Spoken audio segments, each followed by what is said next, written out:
Well, according to Instagram, like 90% of the people I know are Fucking entrepreneurs. They're all fucking entrepreneurs. That's exactly it for me. I don't believe that if you rent a chair in somebody else's barbershop that you are a business owner. Okay. Let alone an entrepreneur. There's only two jobs. You're finding customers or you're helping customers. That's it. If the activity isn't helping them better or the activity isn't getting more people to help, you're really wasting your time and not doing what you need to do. There's times where we're almost about to go to bed and we have to take a call from one of our barbers because there's a fire at the shop. Not a literal fire, but there's something we got to take care of. That was the purpose of today's podcast, is being able to determine whether or not I should change my Bumble profile. That was it. Ever wonder how one conversation can change your perspective? You're listening to On the Mic with Joe Cee. Real conversations with real people. And every episode leaves you with something new. Welcome to On the Mic with Joe Cee. I'm your co-host, Carlos Gonzalez. And today our topic is entrepreneurship, small business ownership, being employed at a company. Like, what differentiates all of them? And I got to tell you, Joe, this comes up every time I go to the barbershop, right? Because anywhere you go, people have aspiration to be an entrepreneur, right? You see it on social media all the time. You see everywhere all the benefits that come with being a business owner. And I just had this conversation on Tuesday when I got a haircut with Lupe. We were talking about what it takes to be a business owner. Every time I go get a haircut, I feel like I'm talking about the same thing. And so I figured we can talk a little bit about it. I have some feelings on what it takes to be a business owner. I have some feelings on what it takes to be an entrepreneur. And I don't think they're the same thing. What do you think? Well, I'm going to be honest because I've already done a little bit of research on this like a year, 2 years ago, right? The difference of entrepreneurship and being a business owner. And so rather than telling you what I think it's important to know what it is. What, small business ownership or what? All of it. Okay, entrepreneurship, right? Entrepreneurship. So I have it right here and I'll put it up on the screen for anybody watching, right? But so like, for example, the dictionary definition of entrepreneurship is, and this comes from the Merriam-Webster dictionary, it defines an entrepreneur as, quote, the organizer of a business venture, quote, especially someone who organizes, owns, manages, and assumes the risk of a business or enterprise. So when I read that to you, what comes up for you when I read that definition to you? To me, that doesn't feel like entrepreneurship fully, if I got to be honest. Okay. Because what I heard you say is it's someone who's assuming the risk for the business, who's taking ownership in the responsibility of the business, right? Who's basically the small business owner. But I feel like there's small business owners, like all entrepreneurs are small business owners, but not all small business owners are entrepreneurs. Mm-hmm. And I think with that definition, unless I didn't hear it right, I think it's missing innovation, change, leadership, like something new that they're bringing to the table, which is what makes you an entrepreneur. Like, what is your spin? Because I can buy a business today and not be an entrepreneur. And I'm just going to operate under the same format that it's always operated under. Mm-hmm. Yeah. That's so you're going to trip out. So check this out. The business and economic definition. The Britannica describes entrepreneurship as organizing, managing, and assuming the risk of a business to generate economic value. It also emphasizes that risk is a major distinction between entrepreneurs and other business leaders. The modern consensus definition. Today, the broad consensus is that entrepreneurship means pursuing an opportunity, creating value, taking meaningful risk, and usually bringing something new and improved or differently delivered into the market. It is not only, quote, owning a business, quote, it includes innovation, opportunity seeking, risk, and value creation. Bam. Thank you, Britannica. So that's my perception of it, right? I think you see it all the time. People talk about like what is entrepreneurship, and I think it's people that change the game. People, especially in today's age, we are competing against technology, AI. You can't just buy into existing businesses without coming in to change them. What that looks like, I don't know, but some things that stand out. So, for example, I think about people that have embraced technology different, people that have changed. Like I just saw on social media this really cool one, right? Somebody bought a laundromat in LA. And if you know laundromat, it's just washing machines and dryers, right? I've always wanted to own one. And so you can buy a laundromat machine and just run it. Just let people wash their clothes and dry their clothes, right? Yeah. What they did is they put a coffee shop inside the laundromat.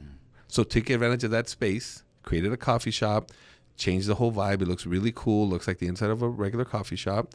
And even the soap and detergent and all those things, they look really nice. They look kind of really, really modern, monochrome, right? They look really nice. And it changes the whole feel of that laundromat. And so it's very inviting. It makes you want to go there versus the laundromats that I've been to where the whole time you're looking around to see if you're going to get robbed. Right? With all of your coins. Oh, my coins, yes. All of your coins. Well, now they got these little cards, right? They got these little cards, which is cool, but it's scary sometimes, right? And the people that go in there sometimes, you're like, I don't know if I should be here. Yeah. Yeah. So that is a perfect, I don't want to say analogy because it's an actual story. It's somebody that you actually know. That's what I know entrepreneurship to be. You asked me the question, which has to go into the definition, which was, what do I think is the difference? And for me, it's the same thing. I feel like it's somebody who innovates, somebody who comes in, doesn't necessarily reinvent the wheel, right? Even just figuring out how to make the wheel spin a little bit faster than it was, or more smooth than it currently is an innovation. It's a way of doing something new, bringing something new to the same. Yeah. Really. And so for me, that's what I see entrepreneurship to be, right? Which is innovation and bringing something new. I also do kind of, I flirt with the distinction of managing multiple things, right? Like maybe you can manage multiple businesses, manage multiple employees, and constantly create different systems to have the businesses operate, I guess, effectively, you can say. And there is no real innovation there other than maybe the creation of the systems. But that's one where I'm like, I wonder if that can also fall under the entrepreneurship tree. So is it...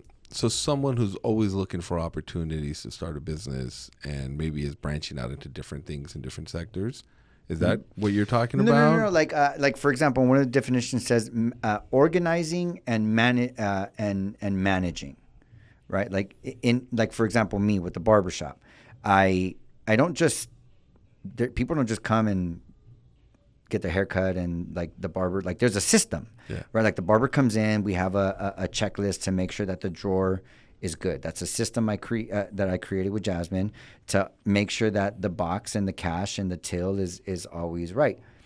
There's a system of the way you pay yourself out from that. There's a structure of the way we do our make our schedule. There's just a structure for how we open. When we open the shop, this is the checklist, right? When we close the shop, it's all of the things that we need to do, how to fill the towel machine. It's all of these systems that have been created and put in place to organize the business and help manage the team and the people in it.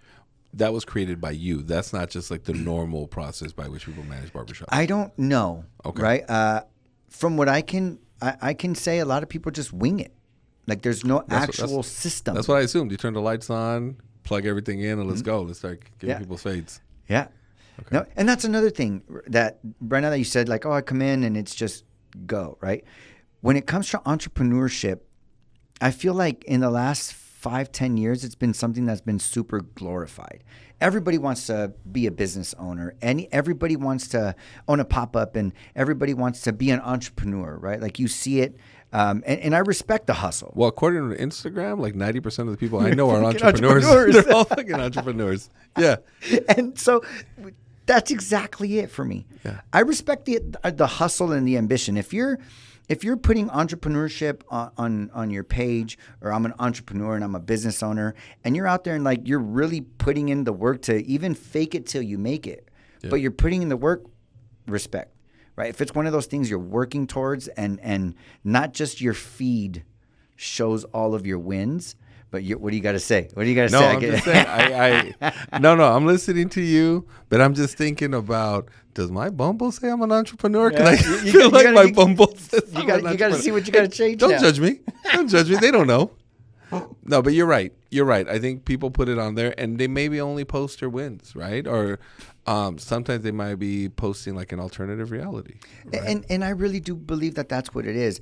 I have absolutely no problem with people wanting to, with people having the desire to be entrepreneurs. I think this is great. I mean, 30 years ago, you asked people to be an entrepreneur, and they were like, "No, I just want to. I want a blue collar, white collar job. I want to go. I want to get benefits. I want to have my medical, my dental, my vision. I want my family to be safe. I want my house. I want my white picket fence. Like I'm good, right?" And now it's like entrepreneurship is the new thing, right? But I feel like entrepreneurship is not for everyone, right? There's a lot that goes into being a business owner or an entrepreneur that you just don't see on Instagram. You don't see it on TikTok. Like, I really wish every entrepreneur had a reality TV show. And by reality TV show, I don't mean scripted. I mean like there was a camera on them every time they were at work or doing something that wasn't private. And I say that because even when you're not at your business, as an entrepreneur, because you're assuming all risk or you're assuming a certain level of risk, there's times where we're almost about to go to bed and we have to take a call from one of our barbers because there's a fire at the shop, right? Not a literal fire, but there's something we got to take care of. There's something that's off. There's something that's not working. The barbershops have been broken into a few times, right? Yeah. Like even while we're sleeping, we kind of got to be a little bit on a risk management mode. And there's a lot of these things that don't get posted, that a lot of people do not see when it comes to owning a business and entrepreneurship, that I feel that if a lot of people did see it, it wouldn't be as glorified as it is now. Got it. So people don't see the effort that goes on behind the scenes is what you're saying. Yeah, and I could see that. I think there's a lot of entrepreneurs that are still in the grind. And so is what you're saying that you have to have made it to be the entrepreneur, or that it's that kind of leadership? Because I know entrepreneurs that are driving Uber at night that are doing those things, right? Because the business hasn't taken off, and that's not on their social media. But I have mad respect for that because they're trying to make it. But you got to do things on the side, and I think that's what people don't realize. You're not making a ton of money overnight. It takes forever. It takes a lot of failure. It takes a lot of rejection to get to where you need to be. Absolutely. And that's one. You asked a question that I want to clarify and answer. I don't believe you have to have made it to say like I'm an entrepreneur. Okay. Right? Because one, I made it is completely subjective. Absolutely subjective. Sure. Right? And then two, for me personally, an entrepreneur is somebody who's on the court, not just on the bench, not just on the sidelines, but they got some skin in the game. They're out there. They're talking to people. They're trying to raise capital. They're working Uber, and they're doing this because they're saving money to buy that one machine that they need to get this business to go to the next level. Yeah. Right. For me, it's, are you working towards something? Okay. Or are you already in something that you're managing that has risk? Yeah. Right. That absolutely has risk. And I'll bring it into the barbering game. I don't believe that if you rent a chair in somebody else's barbershop that you are a business owner. Okay. Let alone an entrepreneur. So can we clarify what that means? Right. So that means I go to your shop, let's say your shop, right? I rent my chair, meaning I'm going to pay you rent no matter how many customers come in here. And that rent covers the utilities, right? Everything. Your toilet paper, the hand towel, the hand soap, the system, the appointment system. It is a version of small business ownership to a degree, right? But kind of, no? To a degree. It depends on where your spectrum starts and where your spectrum ends as far as what the spectrum is of a business owner. I guess from somebody outside looking in, my assumption is that there's no guarantee of pay. And there is slight risk. So I think there's levels to this, right? But I think that there's no guarantee of pay. And if nobody shows up that week, you still got to pay your $200 or $400 or whatever. I don't know how much it costs to rent your sheet. Yes. So there is some risk from that aspect. From that aspect, yes. And to me, that is because in a world where you're a business owner, Yeah. right? In a world where you're an entrepreneur, there is no week where you make no income, right? Like to me, because if you're not doing a haircut, if there isn't a person in your chair, the next best thing is not to doom scroll or watch an anime that you're catching up on, or anything. Like the next best thing is, or take a nap in your chair. The next best thing is to, how can I acquire clients, right? How can I reach out to past clients? How can I get my books full, right? Can I post on social media? Can I create content? Can I send text messages out to offer discounts to clients who haven't been here in 2 months, right? Because nowadays with the softwares that we have, all of that data is tracked. Whether a client's been there in the last week, 2 weeks, 3 weeks, month, 2 months, 3 months, right? Hitting up all of your clients that have been regulars to you and ask them to write you a review and give them a $5 or some sort of minimal discount or a product, right? Because reviews create acquisition, right? If somebody goes to a barbershop page and they see Carlos Gonzalez did a great job, Carlos Gonzalez hooked up my kid, Carlos Gonzalez, I've been to him for 5 years and he's been the best. Who do you think those people are going to go with that have never been to the shop? They're going to go to Carlos Gonzalez, right? And so I feel like, yes, maybe there could be a period where you're building your clientele, which is why I think you should go commission and not booth rent. Okay. Right? Maybe there's that period. But once you go booth rent, it's because you've officially made it clear that you can do it on your own. That you can 100% do it on your own. So at the very least, I think you at least make rent. Right? But for example, as a business owner, like the negative you can go in can be huge if you don't produce. Absolutely. Right? Your overhead is not just $250 or $300 a week. Your overhead is much more than that. You're talking about 1,000 up to a few thousand a week. And so you have to make sure your business not only produces enough money to cover your overhead, but you also got to make sure it makes enough money to feed the people that are working within your business. And then once it feeds the people working in your business, then you have to hope that there's enough left for you at the end. Yeah. That's a lot. Yeah. That's a lot. So in your mind, though, is that booth rent a stepping stone into the business, or do you think people get stuck there? I think a lot of people get stuck there. I really do. Because they don't want to assume the rest of the risk. Because that's what I'm hearing, that this is like business owner light, like 20% of the responsibility of a business owner.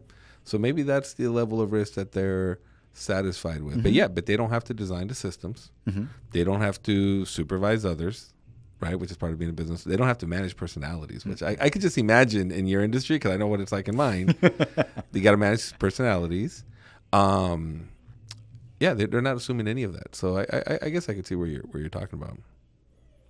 So for them to become business owners, they'd have to have the shop and drive business to themselves and figure out marketing. What percentage would you say of the people in the industry fall victim to doom scrolling when they're not busy versus sourcing clients? I mean, because that's not just a barber thing. I feel like it's an everywhere thing. Ooh, yeah, yeah, absolutely. Absolutely. I feel like in the industry, just like every other industry, it's high. It's high. Yeah. I'm looking at, I'm thinking about, I work with a real estate organization, right? I meet a lot of agents, and I feel like people go on social media and they see these top producing agents posting like videos, and they're like, well, that's what I'm going to do. I'm going to post videos. Mm-hmm. But there's so much more that happens behind the scenes that these agents do. That's the really hard work. And you said something earlier that I preach in the industry that I'm in, which is there's only 2 jobs, always. You're finding customers or you're helping customers. That's it. You can only do one of those 2 things. If the activity isn't helping them better or the activity isn't getting more people to help, You're really wasting your time and not doing what you need to do. And so it's interesting to me to see people coming into either financial services, real estate, barbershop, whatever you want to be, restaurant, right? And you can't just open your doors. If you're a restaurant, you can't just open today and customers are going to walk in. There's so much work. You might have to go business to business advertising. Hey, I got this restaurant open on Citrus. Come see us Friday. Running specials, making food without getting money and dropping it off for free just so people can taste your supply. Right? I seen barbers do that where they offer free haircuts when they first start, right? Yeah, you've seen it at my shop. I seen it at your shop. And so that is part of that work that doesn't get put on social media a lot. Absolutely. And it does. There's a lot of people that I follow, I think, that really do preach a lot about that portion of it, right? Gary Vee being one of them. Like, to me, that's one of the greatest entrepreneurships. I don't want to say of all time, right? But at least of my time. Yeah. And like him, I see every aspect of what I believe like an entrepreneur is, right? Which is like assuming risk, innovation, managing people. I mean, all of it. And I think there is content out there that does show you that. I just don't believe it's anywhere near enough. What would you want to see? Like, what would you want to see people post most of? You alluded to it earlier, the behind the scenes. But like, what would you want to see? Like them talking about a tough day, them talking about challenges. I think the failures. Failures. Yeah. So let's ask you, and I hate to put you on the spot here, but let's rewind to when you open your shop. What's one of the first failures where you're like, damn, I messed up? One of the first failures when I first opened up my own shop. I would say hiring people that didn't align with my values, that didn't align with my vision of the way that I wanted to run the shop. I would say that was one of my biggest challenges, right? I don't want to necessarily call it like a failure, because every failure you learn something from, but it was definitely one of those challenges. It was a roadblock. It was absolutely. Absolutely. And then, like, you know, to have candor with them, it was very tough also. Like, firing people was never and still isn't really like my thing. Or like you'd have to really screw up at my shop for me to like fire you. Yeah. Right? Like, it would just have to be that. And so I would say that's one of the first failures, challenges, roadblocks that I seen when I first opened up the business. Hiring people can make or break any business. You could have the best food in the world, but if your waiting staff isn't good, no one's going to want to come, right? If the person at the front isn't greeting people and managing tables and reservations, it's not going to work, right? So you need to do better than just good haircuts, right? So when you said the energy or the vibe that you wanted for your shop, or the culture, which is what you're describing for the shop, what is that culture that you were looking for? For me, the main thing was just customer service. Just the way we treat our clients from the moment they walk in, greeting them, saying hello, walking up to them. If it's like, oh, how's it going, boss? Are you walking in or do you have an appointment? Oh, I have an appointment with who? Oh, with Leo, right? Like, oh, okay, cool. Yeah, Leo's right there. He'll be with you right now. And Leo's like, hey, what's up? What's up, man? Like, hey, I'm running a little behind, but I got you right now. Or like, hey, you know, right over here, boss, and go shake the hand. Like, hey, so, you know, like, I'm Leo. Nice to meet you if it's your first time client. And it was really that vibe that I always wanted to have at the shop. So as a non-industry person, I see that loud and clear. And I've told you that, right? Because I've gone to cheaper places to find a cheaper haircut for my kid, right? I've explored other places. I followed my barbers who you've empowered to go open up their shops, who you've supported and said, hey, go out and venture. And it's interesting to me that that's not consistent, because it's a winning formula. There's a restaurant I go to called Max's in Azusa, and Max is the hardest working dude there. He greets everybody, but because his energy is contagious, everybody greets you the same way when you walk in there. And so his whole thing is like, well, where you been, right? Because why haven't you been here in a while? For you, it's the same thing. When I walk in, if you're there, you greet everybody that walks in. But what I can say about your shop is I just went 2 days ago, and there's somebody new working there who I've never seen in my life. And within 2 seconds of me walking in, she's like, hey, welcome, right? She greeted me really well. Never seen her before. I was there for Lupe, but she greeted me, and I told Lupe as we were having this conversation, I said, but that's the key. because I've been going to another shop, supporting Cruz, who's at a new shop, and I can't say that the energy is the same. Cruz is great, right? But in all the shops, it's not always the same, right? And so that's why it's important that the people mirror your culture that you want, because you got to feel welcome. You got to feel like it's another home. Yeah, absolutely. Especially if it's a place you're going like biweekly. Absolutely. Yeah. And I'm not saying that place is bad, because they're all hardworking people, but there's a difference between an A and a B, right? And an A is where you want to get to. And so I think it's a good call out. So that was definitely part of the culture that I wanted. And so that's where, for me, it got really, really tough, right? Because you want your business to grow, and in order for your business to grow, you got to hire more people. And in order to hire more people, you have to assume that risk of like, are they going to turn out? Are they not going to turn out? Right. Another challenge for me is this was towards like the middle, if anything, of owning my business, which was money management. Right? Like how I would have, because I'm guilty of it too, by the way. Like I definitely want to see more content of people posting their challenges or their roadblocks, and I'm guilty myself of not posting those things myself. Yeah. Right. But that's another thing, right? When you're a business owner, you manage everything. There is no paycheck. There is no someone. Okay, this goes to Social Security. This goes to this. This goes to that. Your taxes are paid for. Right. There's been a few years already where I pay like $11,000, $15,000, $18,000 in taxes. Nobody comes in and sets it aside for you every week. And I wish they did. I mean, now, fortunately, because of those tumbles, right? Because of those moments where now I'm in debt with the government. Yeah. Right. Because of those moments and they don't forget. Yeah, they don't forget. You know what I mean? Like that was a huge downfall for me too. Like more content of that, right? More content of like, damn, I didn't prepare for this. Yeah. I didn't save for this. And now I'm playing catch up for the next 2 years. And so that's. People don't talk about that. That's a big change, right? I would assume that if you went from being a W-2 employee, having your taxes put away, and now you're a business owner, you're not even thinking about it. You're first of all, you're just surviving at the beginning. When you open your doors, you're definitely not thinking, I need to put money aside in case I have to pay taxes at the end of the year. So that's a big call out. Yeah. So we just talked about two things that you felt were roadblocks or speed bumps.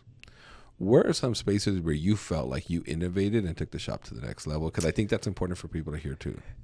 Believe it or not, exactly what we're talking about, the culture. Yeah. Right. The vibe that we're able to create in the shop.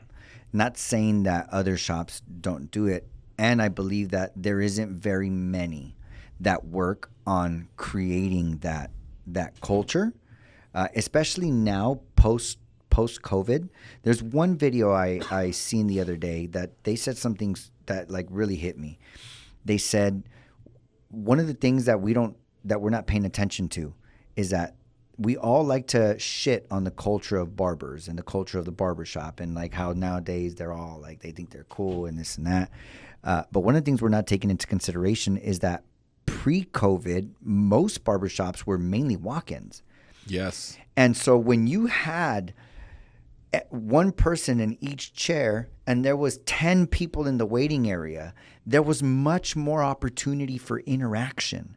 There was much more opportunity for practicing, speaking, and getting to know people and having the people in the waiting area jump into your conversation and really have like that vibe. Now, post-COVID, mostly everything is appointment. You rarely have people in the waiting area because people just kind of get there at the time that their appointment is at. And so a lot of these new barbers coming in don't really have that experience from before where you would get that practice. So I remember that. I remember because I started going before you were appointment only, and I remember going and catching a quarter of a basketball game on the screen with the barbershop. And so those people skills were really important, especially when, the barbershop's busy. You might be waiting an hour and a half. So I do think the appointment change I'm super grateful for that the barbershops are doing. But it does take away from that feeling of I'm going to go hang out at the barbershop. It does. It really does. So one, I think it's that. I think it's where I feel like I don't want to say innovated, right? But where I come and I bring something a little bit different, a little bit that's not as common is having that shop culture, having that environment, being that shop that if there's little kids, grandparents, a mom, that we try to limit the hip hop or limit the adult advisory music. Another thing too is I feel like I've been very, very blessed with barber retention. Yeah. In the last 11 years that I've been in business, I feel like I've done it's been phenomenal to have as many barbers as I've had that have stayed with me as long as they have. And so I really do believe building these systems and making it easier for them to be in this environment and kind of follow a structure has also been able to help me retain a lot of the barbers, along with supporting them when they want to go start their own thing. Yeah. That's not and I've something, seen quite a few of them go do it. That's not something I see, although I will tell you, his name is Cowboy Cobos. He's a barber. He owns like 4 or 5 barbershops. I just seen a video where one of his barbers that had been working with them for a long time just bought, it was called Shipwreck Barbershop. They sold it and moved on to like a bigger, badder location. It's fucking awesome. But this barber that worked for Cowboy Cobos bought that barbershop. And Cowboy recorded a video with that guy introducing his new barbershop and That's talking great. about the history they had. And He wasn't worried about him taking his customers. he wasn't worried. And this shit is right around the corner from one of his locations. It's like a few blocks over from one of his locations. I thought that was phenomenal. And that's the way that I've been functioning since the beginning. Yeah. So those are just a few things that I feel that And I do a that's little like- different in this industry. I think that's important because we're not all competing for this. Like, it might feel like it sometimes, but there's so much opportunity out there to gain business, right? Everybody needs a haircut, right? Everybody needs a fade at some point. So there's enough business for everybody. That's interesting. And the next question I have for you that I'm really curious about is I've seen so many people, because I've been at the barbershop, I think over a decade now. So many people go out and form their own business. You'll have people, I think it was Sergio, Ish, they're crushing it, they're killing it, they're doing fantastic, and I'm incredibly proud because I remember when they were at the barbershop. Yeah. But then you see people that don't go, and it doesn't go as well, right? What's the differentiator for you? Like, what have you seen if you were giving advice to someone that says, I'm going to go open my shop tomorrow? You mentioned customer service. What else? What other feedback would you give without calling anybody out? Work ethic. Work ethic. Tell me more. Work ethic. I think Ish is a great example. Ish is a great example of work ethic. Till this day, I believe the guy's in there like 8, 9, 10 hours a day, just grinding. He just opened up a second location, which I'm super proud of. But Ish sat with me. He asked me, because I always told my barbers, if you guys ever want to open up your own shop, just let me know, right? Come to me. It doesn't matter how early, and I'll help you plan it. I'll help you tell you what you need, what you don't need, what are going to be your initial expenses, when it would be smart to get a loan, how long if you want to open it up in a year, this is how much you need to put aside every single day that you work in order for you to have this much by this time, so that you only get a loan for so much, or so that you get no loan, which, by the way, Ish got no loan for his first shop. When Ish was building at your shop, Ish felt like he was there from open to close. He was. He was a right? fucking madman. He was there for like a year. Every fucking time I walked into, that dude was there. Yeah. So I think he already had that work ethic innate, Yes. but I think it's different. And we've seen that across many industries. A lot of people have good work ethic. Some people, for some reason, have good work ethic within systems. Mm-hmm. And then when you're on your own and no one's going to tell you what your schedule is, and no one's going to tell you when you go work, it starts with one day of you only putting in a couple hours. It starts with one day, I'm going to head home a little early, to then it becomes a problem. Mm-hmm. And then your customers start noticing. And I'm assuming that's what you're alluding to. Yes. Yeah. Yes. Absolutely. Sergio, that's a different one, man. Sergio, I love that fucking guy. That guy, he's doing great. And his is really based off of work ethic, but more than anything, creativity. Okay. Tell me more. So Sergio ended up working at a barbershop booth rent for a little bit, but then he, because he's a sick-ass artist, He ended up saying, fuck it, rented a studio somewhere like in Hollywood or something like that. It was like a studio with a loft on top. And he turned it into, he lived there and had a barbershop in the living room on the bottom, while at the same time painting murals in there, creating content. Yeah. It's like what I'm talking about with the laundromat, right? This is no longer just a barber shop. It's like an art studio. Yes. And dude, that's fucking awesome. Yeah. That's incredible. And so he ended up creating a high-end clientele. Oh, they're not $12 haircuts? No, they're not $12 haircuts. Like you go with Sergio and it's like a $80 to $100, if not probably more now for a haircut. But again, it's a different Sergio experience. went the route. He went the route of, yes, there was work ethic for sure. There has to be, but he went the route of brand. He built a brand for himself. He got education on how to do precision cutting. He created content around precision cutting, and he built this brand now where he didn't have to hustle and work super like 12 hours a day like we kind of did. Yeah. He could work 6, 7, 8, do 6, 7 haircuts and walk out with more than me in 12 hours, right? So yeah, that was phenomenal to see, by the way. So shout out Sergio. Good shit, brother. Entrepreneurship. Yes. Entrepreneurship. Innovation. Different. His right? way. Yeah, his way. Yeah. So that's a perfect example of what I believe in. He doesn't own multiple businesses. I mean, he might now. Now he has this fucking house. It's like a 3-bedroom house. He doesn't even live in it. But he has a barbershop in it. He has an art studio. He has a video room.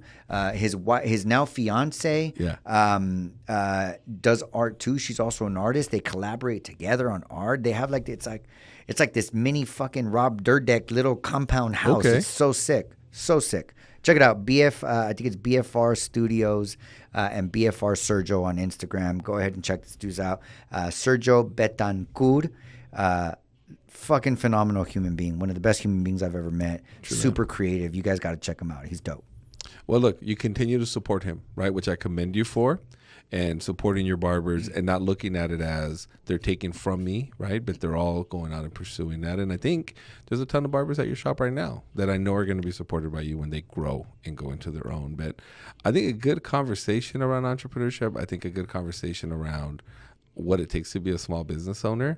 I think more people need to talk about it. I think that as you look at becoming a small business owner, entrepreneur, I think you got to go talk to these people that are doing it. You said earlier, Ish met with you and got the game plan from you. I think a lot of people just do it on their own without fully understanding it. And you're only going to do that by either going to events where there's speakers that are going to share, following the people that you want to model yourself after on social media, reaching out to them and getting that information firsthand. I think that's part of being a business owner, to go out and get that information that you need to be successful. Absolutely. And one thing that you asked me a bunch of questions, which I totally appreciate, right? But I also want to ask you, you are a new business owner. Oh, right? yeah. You have now ventured into, even though you have what I would call a white collar job, right? Even though you work for the man, right? Or whatever, you also have a business on the side, right? Just for context for anybody who hasn't seen you before or seen any of these episodes, what is that business? And what have you learned about business and entrepreneurship and the difference from your lens now?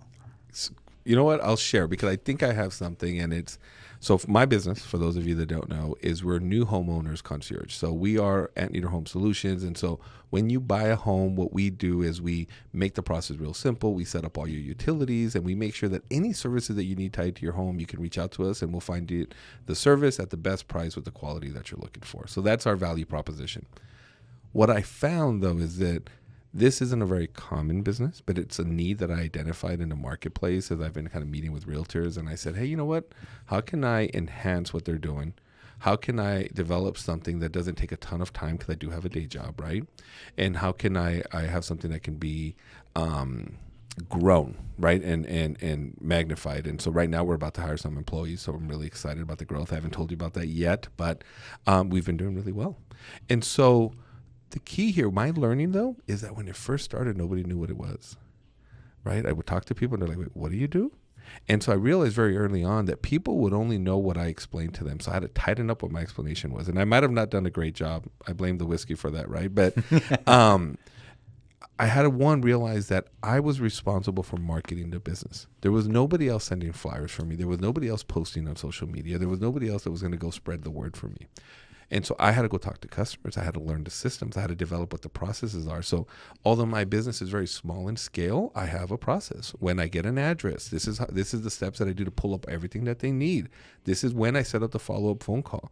This is the format that I follow to make sure that I can get everything done on a 15-minute phone call. I have to follow these steps, right? I have to have these screens ready, right, to do it. Those are all processes that I had to create. What does my follow-up look like on the day of installation? What does my follow-up look like 3 weeks later? What does my follow-up look like 3 months later to ensure that they're happy with the services and I can get referrals? Those are all systems. And so what you said earlier, as you were saying it, I realized, like, yeah, in the moment you don't realize you're developing systems, but those are. I had to develop my systems. And then I think the last thing I would point out is that the business was going to ride or die based on my ability to be uncomfortable. Because the first time I met with an agent, I was nervous. I was like, dude, I got to convince them to believe in me and trust me with their client, right? The first time I talked to a client, the first time I signed somebody up for a utility and the screen didn't go where it needed to go and there was panic, but I had to go through that. I had to go through places where I messed up or maybe I didn't put the order in right. And you have to maintain your confidence and persevere through those things and make it right sometimes when you mess up for customers to get to the point at today where I can do it in 15 minutes. People are really, really happy. We take really good care of them. And we have systems and processes in place. But all of that depended on me making the time, having the work ethic, I would say, because although it's not hard work, I get home at 6 for my day job. I go coach my kids' practice. And then from like 8 to 10, guess what I'm doing? I'm processing orders, calling customers, doing that business. And that's what made it successful. And so I'm happy to say that today we're branching out, hiring employees, and hopefully taking that next step in the growth. That's phenomenal, man. Yeah. And I say that that's phenomenal because what's interesting, and I don't know if I've ever shared this with you before, but when you first told me you were starting this business, I was like, I wonder what makes him different than the rest. Now, where I'm blind, though, is that in that moment, I just assumed that, like, this was a common thing. Like, why would nobody have already thought of, like bundling, like, everything you need for a new home and then just catering to everybody who's moving in to a new home or a new apartment or a new studio? Like, I just figured, like, nah, this has got to be something that's pretty common because that's a fucking phenomenal idea. There's no way, like, somebody didn't already think to, like, bundle this together. And I think the thing is, all those things don't result in compensation, right? There's only a few of those things where I make money, right? And there's sometimes where I help somebody set up their utilities and I don't make money. Like, that's the risk, right? I spend 15, 20 minutes and it didn't result in me finding something that's compensable to me. But I think the key is I didn't look at it as, here are the products I need to sell. How do I sell these products? Because you can buy those products anywhere. You can do them on your own. But what I thought to myself is, how do I create an experience that an agent would find value in, right? Because they just sold a home. How do I enhance that experience and make it really nice? How do I enhance the experience for the end user, the person who's buying the product for me, and make it valuable to them? Because I got to convince them to call me versus taking the time, which could be an hour, to go do it on their own. They don't have to call me. They can do it on their own. So that's what I found to be the experience. And then I had to develop what my marketing is going to be. So, for example, this is about to kick off. But when an agent sells a home, me giving them a $25 gift card for sending me a referral means nothing. Right? They're doing pretty well when they sell that house. This $25 is not really motivating. So I thought to myself, how do I create experiences? And so what the campaigns have been is, I'll buy a suite somewhere and I'll host real estate agents and I'll make that investment, which is the risk. And so right now I'm going to do Mana, the rock band. I bought a suite and the promotion is for my top referrers. I'm going to take them to go see Mana in the suite. It's a heavy commitment up front, but that's going to inspire behavior is what I'm hoping for. And so I had to learn how to do marketing slightly different. It wasn't $50 gift cards. It wasn't, I'm going to take you out to dinner. Let me give you an experience that's going to be different.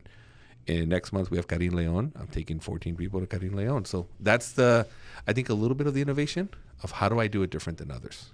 Not only that, but I'm pulling this over to me right here because it says right here, where did I read this? Right here. The last one says, today, the board damn it. Today, the broad consensus is that entrepreneurship means pursuing an opportunity, creating value. That's it. And taking meaningful risks. I mean, that's it. You're pursuing an opportunity of getting the referrals. You're creating value for everybody, even if you don't make any money with the people that you're signing up to their business. You're creating value for the people referring you business, and then you're taking the meaningful risk, which is like the Mana concert, right? Like it's something that it is meaningful. It is something that will mean something to people more than just a dinner or $25 gift card, but it's a risk. It's still a risk either way. Exactly. My top referrer right now is taking his wife and his 2 kids. Shout out to Alex. I appreciate you. To Karin Leon. He's taking his 2 daughters to the suite. He's a real estate agent? He's a lender. He's a lender. City National, fantastic lender. Dude, he's your top referrer. Alex Diaz shout this guy out. My top referrer does a fantastic job, has a ton of great programs. You should give him a call if you're looking to buy a home. But we've been able to create a really good experience for his customers, and his customers give him great feedback. Like, that was so easy. I talked to this guy for 15 minutes, and I'm all set up. And so he'll send me the customer a week before they get their keys. By the day they get their keys, everything's set up. You're walking into your house. All you got to worry about is moving. And if you need help getting a mover, I'll find one for you.